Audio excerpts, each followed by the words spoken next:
In this lesson, we're going to be talking about Internet registries. What is an Internet registry? Well, an Internet registry is a place where data regarding what goes on the Internet is stored. Not surprisingly, it's called a repository. So, what sorts of things do we store? Well, we store information about who owns a particular IP address. We store information about who owns a particular domain. We store information about different contacts on the internet. So if I've got a domain, I would have to be a contact, and I could be an administrative contact or a technical contact on the domain. So I would have to have a contact record at one of these registries.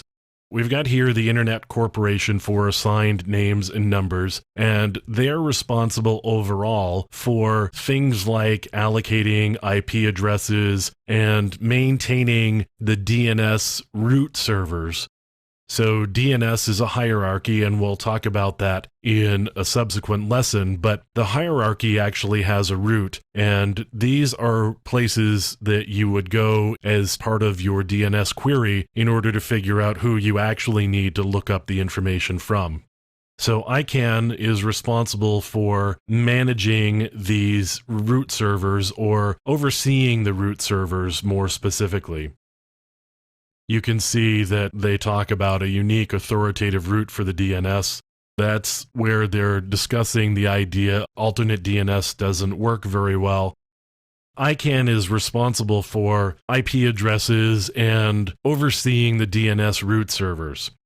We've also got different regional Internet registries. So for example, we've got ARIN, and that's the American Registry for Internet Numbers.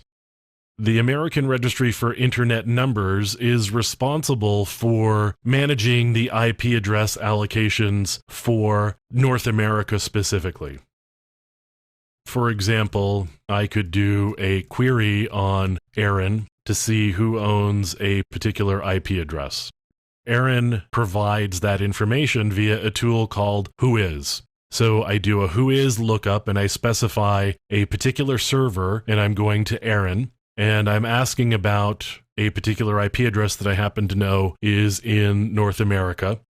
You can see that it belongs to a company in Broomfield, Colorado called Level 3 Communications.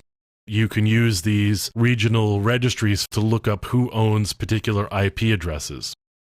Now, ARIN, of course, isn't the only regional Internet registry. We've also got RIPE, and we've got LACNIC and AFRINIC, and APNIC, and we've got regional registries around the world that are responsible for the different regions around the world.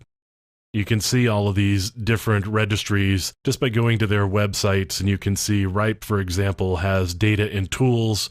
You can see statistics provided by the RIPE NCC on the statistics page. These regional registries do a lot of work around managing a pretty large amount of data around who's who on the internet from the perspective of IP addresses and owners and contacts for the different domains and IP addresses. These are the regional Internet registries, and you can certainly take a look at your local registry and see what sort of information they provide and the services that they offer. But they're really useful for being able to look up information specifically about IP addresses and who owns them. And again, you would do that through the tool Whois. And there are web-based tools to do that sort of lookup as well, if you don't happen to have a Unix-based operating system to run a Whois from the command line. There are certainly websites that you can use to do Whois lookups. So those are the Internet registries and what they are good for from an Internet addressing perspective.